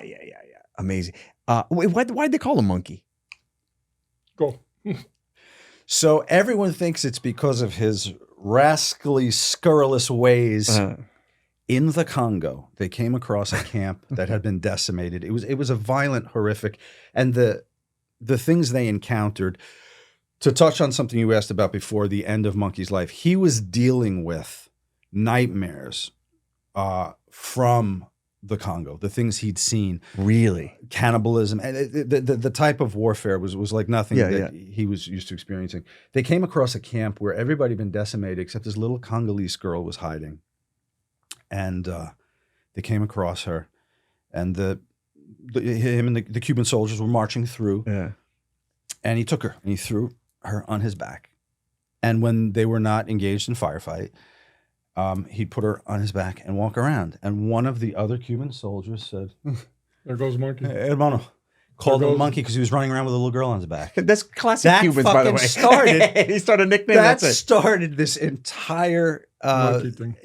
this entire legacy and myth of the monkey. It was a throwaway comment from one of the other soldiers because he cared for this girl, and they'd pack her away and tuck her into a bed in the corner, go out when they knew they were going to encounter. Yeah. And finally he gave her to the they were crossing Congolese soldiers, national soldiers, and he gave her to them for safekeeping, and they took her. But for those days, she was he gets his nickname for doing something nice. Yeah, which is pretty funny. Yeah. How would you want your dad to be remembered, man? After all this, it's a complicated question, man. I think as a patriot for Cuba, diehard patriot for Cuba, soldier of fortune, looking for juice. Yeah. But at the end, narrowly focused on one thing only: juice. Yeah. The excitement, and failing in the rest of the rest of his humanity. Yeah. Failed because of his singular mentality of the wars being the most important thing for him. Yeah. I guess he needed that juice more than he needed love. Because how old was he when he passed? 42. 43. That's it? 43. Wow. 43. So he was a young guy. Yeah. Imagine he starts at 21 in Cuba, G2. Right. So he only does this. All of this happens in a 22-year period. Jesus. 2 decades. All those things that happened, that he did, that he went, was in 20 years of his life. Wow. So we didn't, we got to touch base on the airliner because I don't think we actually said the No, whole story. so go, yeah. Yeah, we got to do the Venezuelan air story. So while he's in Venezuela, anybody need to take a break? There you go. He's in Venezuela as a second in command of their secret police, DCEP. And I could go on. By the way, scratch me where I itch. Just I love all of this. I'm eating it alive. Like it's just the best. He's in Venezuela, and over a year period, there had been some talk about trying to blow up this Cuban airplane. At the time, Cuba was using 3 DC-10s that they had leased from the Brits, that the planes were owned by Air Canada. They were DC-10s. One was out of commission. The other one had a problem and had a hard landing, so they were down to 1. They were using these DC-10s for everything, to ferry the troops to Angola, materials for war, secrets, whatnot. And they were also using them to travel the superiors at the government of Cuba to vacation or whatever their places they were going. So there had been a plan, which they had called the Great Dream, Gran Sueño in Spanish, to get that 3rd airplane to hurt Castro, because he wouldn't be able to send troops to the Congo or Africa anywhere. And they got together, and there was a meeting at some point in the Dominican Republic, I believe, if I'm not mistaken. Orlando Bosch is there or is not there. He's there that first time. They were trying to make, they were always an outgrowth of all these renegade groups. Right. Yeah. There was always an attempt by the ones that saw themselves as the intelligentsia of that to synthesize it, get one large effort together. So in Santo Domingo, there's this meeting where they do mention getting that airliner. Right. So then later on, there's about 5 of them.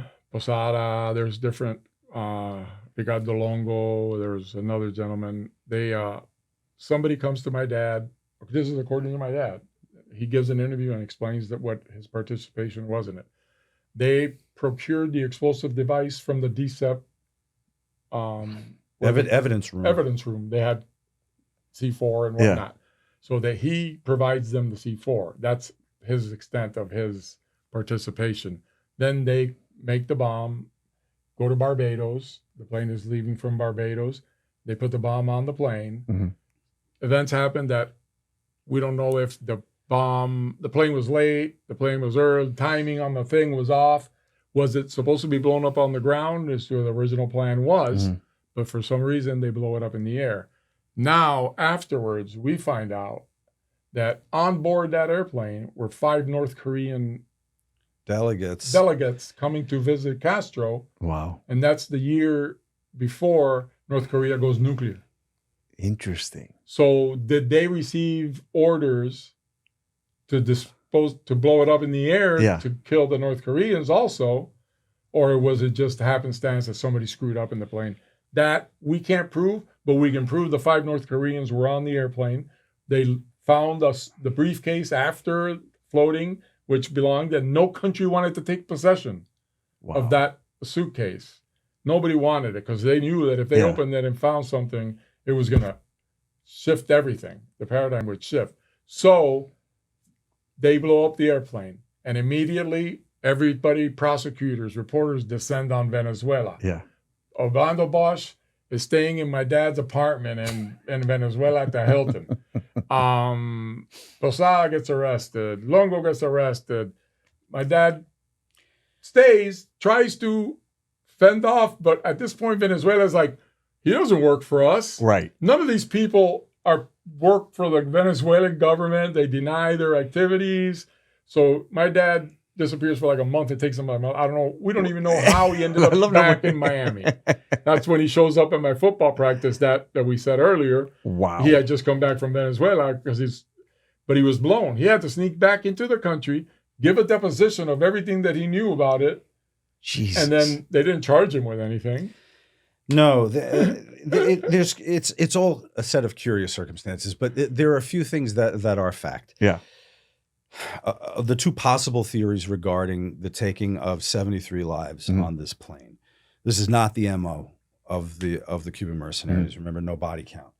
So, firstly, there are 2 stops before Havana on this, and it does detonate over Barbados, and in 2 documents, only 2 of the hundreds, thousands that we've read dealing with specifically the Cubana Airlines,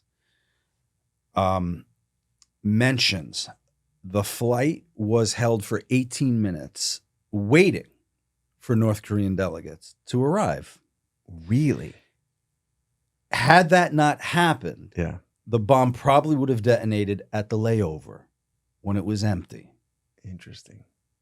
So all of this time, we talked many times about why would they have done. Now, Monkey's on that interview saying, 73 communists is how I look at it. He's not going to have egg on his face saying, we fucked up. We didn't realize we were going to have to hold the plane. Right. So he's taking plane. So we find these documents that mention it was held for 18 minutes. Could it have been that? Could it have been a shorter timing pencil that Hernan Lozano, who put the C4 in a toothpaste tube and had it detonate in the airplane bathroom, had he used a shorter timing pencil than predicted? They get off at the layover. Yeah. But had it been the wrong timing, so we can't say for sure, but we do know for sure it was held for 18 minutes because they were waiting for the North Koreans to board the plane. And that's why I say maybe in those 18 minutes. That's what Somebody said they called an audible. They called an audible. And the other thing, as a testament to Monkey's operational MO, he is he's giving shelter to Bosch. He's giving shelter to Bosch's while enemy. this is being planned. He's staying at the Anuco Hilton, right? Was it where his father's at the Hilton in Caracas, right? Where Monkey had a residence, gives residence to Bosch. Hosts a $1,000 a plate dinner for Bosch when he arrives, so that maybe it shows up in newspapers that he's there. Then a plane blows up. Interesting. Monkey puts the handcuffs on Bosch. Right. Who he later says actually did not have anything to do with the planning. But he got him in a newspaper, had the country host an event that dignitaries were at, kept him close in the apartment so that a paper trail of the world's most famous Cuban terrorist follows exactly the path to that Cuban airliner. Wow. The forethought, the planning. Brilliant. Brilliant. The guy's a mastermind. Crazy. You dedicated the book to your brother.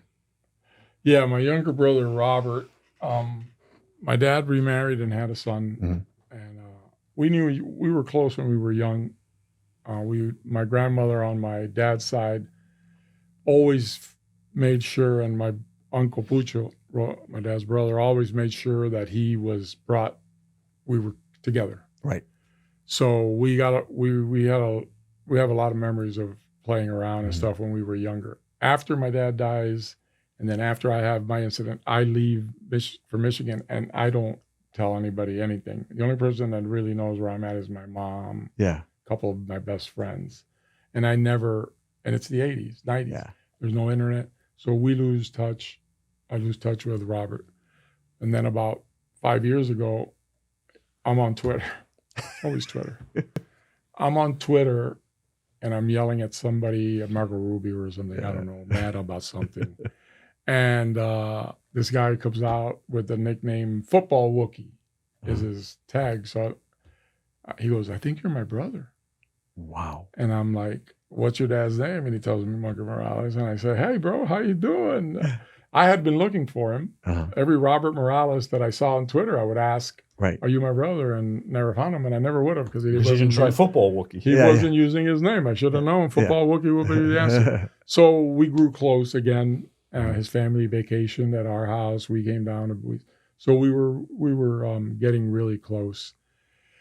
And then on April 17th of this year, I was on Twitter and saw that the Florida State shooting had started taking place on campus. And I knew that Robert he was the dining coordinator at Florida State University. He had graduated from Florida State University. He had coached at Leon High School football in Tallahassee. And I texted him, and I was worried. And we didn't hear back. So we thought the phones, they can't get to him. But hours went by, and then eventually we were contacted that Robert was one of the two that were killed. 7 were shot. 7 others were shot, 7 students, but they all survived. But Robert didn't make it. He passed away from that shooting. What would you want people to remember about your brother? Well, Robert is the total opposite of what I am, or what I was, I should say. I'm not... I'm hard on myself, but I'm not that person anymore. But his mother raised him to be a good person. He went to school. He got his degree. He was a great guy to kids. That's why he wanted to work at the university, because he had started 2 restaurants in Tallahassee that with some friends, and they were always kids coming in that couldn't afford to eat or whatnot, or he thought they were too skinny, and he would give them food. And him and his wife volunteer at the church that they go to and a bunch of charities. His wife works in organ procurement for transplants. So she deals with death and all that a lot. And they always have fundraisers they put on, and he cooks. Like they'll have a Cuban night, and since he's a cook, he will cook Cuban meals for everybody. Just loving and giving guy to the community, to his friends. And when I got down there after the events, And I mean, there was hundreds of people that came through. I felt like an outsider in my own brother's life compared to how many people loved him and showed the love for him. The university showed that he was a great guy too. They talked really well about him. But yeah, it's he got to read the book. Luckily for us, we finished before he passed away. And he sent, we dedicated to him, and there's a page in there where he sends an email to Sean thanking him for the book and whatnot. So it's in later in the back of the book. You'll see his comments about the book. But when they tell you that the good ones are the ones that's what happens. Yeah. It always seems to be the truth in it, because he would do anything for anybody. The man had lost all kidney function 3 years earlier. He had just received a kidney transplant. So he had just gotten a new lease on life to then be taken away. You know, you think you're going to make it. Oh my God, I almost died. I'm going to make it. And he's got a beautiful wife and a beautiful daughter. And now they're going to have the roughest time for forever. You never get over those things. He sounds like a special guy, but I think he'd be proud of you that you wrote this book, because he was probably pretty young when your dad died. He's 5 years younger than so I am. He doesn't know any of this stuff. He didn't know hardly, and his mother kept him very isolated from it. I get it. Yeah, so he says that. He talks about it in the note that in the email that he sent. He told us exactly those things, that he learned everything that he didn't know, that his mother had kept him sheltered, and that he was very thankful. And now he knew who his father was in the big scheme of things. Wow. Yeah. But yeah, I mean, you never think these things are going to happen, you know, and I should know better. My dad was killed getting shot, you know, and now my brother. And I'm going to be honest with you. And my whole life, I thought I'd be. Yeah. You know, in my younger days, because my mom would always tell me, you got to tell, they're going to find you in a ditch with the ants eating you, you know. And I always thought I'm going to end up getting killed till that one day when I almost did get in trouble. And I said, and it woke me up. Yeah. But that's the. Man, somebody upstairs is watching over you, and that day told you to bail on that situation. Yeah, that's what I got from to Michigan. Too. And I got the message. You got the message. I got the message loud and clear that day. It turned out okay. Just hearing the whole story. Yeah. Roberto, but then also outside of that, isn't there a mystical quality 100% to all this? I'm not a spiritual guy, and I wrestle with that in my life, but from the minute I signed on to this thing, there have been little things that I always kind of felt eyes over my shoulder as I wrote. Yeah. And I did shoulder, and I was always aware of the enormous responsibility. But listen, if you're going to document somebody's legacy, man, that's a huge, heavy thing. And I have a lot of family alive still that needed us to get this correct. The good, the bad, and the ugly, but correct. Yeah. And so, you know, I was determined to do that. And then just weird things. When I sent this, listen, this is 6 years first for TV. Then COVID hits, nothing's being produced, much less a story like this. And then the book. When I clicked send and I sent it to the publisher, this like wave of depression came over me. I was in this funk, and I was talking to my 12-year-old daughter, driving her to school in the dark at 6:30 in the morning one day. And for half her life, I've been talking about this monkey story. And I said, you know, Lana, I think that for the first time, Monkey just died for me. Really? He's been gone for everybody else, but I've been in this story for 6 years. And I just sent it, and I'm done, and he's gone. And I swear, and I'll show you the picture, and on my kid's life, on the radio came the Pixies song, Monkey Gone to Heaven. What? I said, Lana, look at the radio. And I fumbled, I took out my phone, and I took a picture of it. So when you run into my daughter, you can ask her the truth. But that type of shit was kind of consistent through this story. It was. And I would call him, and I would just text him bizarre shit like this. Yeah. Amazing. This is going to be, at some point, I hope, either a docuseries, a miniseries, a movie, because this man's life is extraordinary. And I said it in the opening, which is he's James Bond, Jason Bourne, Tony Montana. And by the way, we probably will never know the other 50% of this story. What's the plan? Where do you take this from here? Because a lot of people are going to listen to this podcast, and hopefully, you know, whether it's Rob Reiner or somebody. Ricardo, where are we going? Where are we going? There's going to be another sign. I need a Brinks truck to back. I hope Let's so. sell I really this company. And there's the seed money. There's your seed money. I'm in. We'll employ everybody. I'm in. Don't worry about it. I'm in. Listen, Whatever you guys do, I'm in. I wanted to tell the story after Robin's book came out. I had to tell the story, because only partial story was in that book, so right. it needed to be told. I mean, at that point, he forced my hand. Yeah, and you had to come out. The more we did it, and the more we put together the story, I realized I knew that there was a TV movie, something. I could do 4 movies out of this story. 100%. Because they're different events. Yeah. So you could chronicle them in order, movie, any which way. Yeah. To me, what I took away from this was my kids saw it on Twitter. They're the ones that spotted it. They're the ones the reason I did it. This is their legacy. Uh-huh. I'm not doing this for me. I'm 62 years old. By the time anything gets done, who knows if I'm around, lucid, or whatever.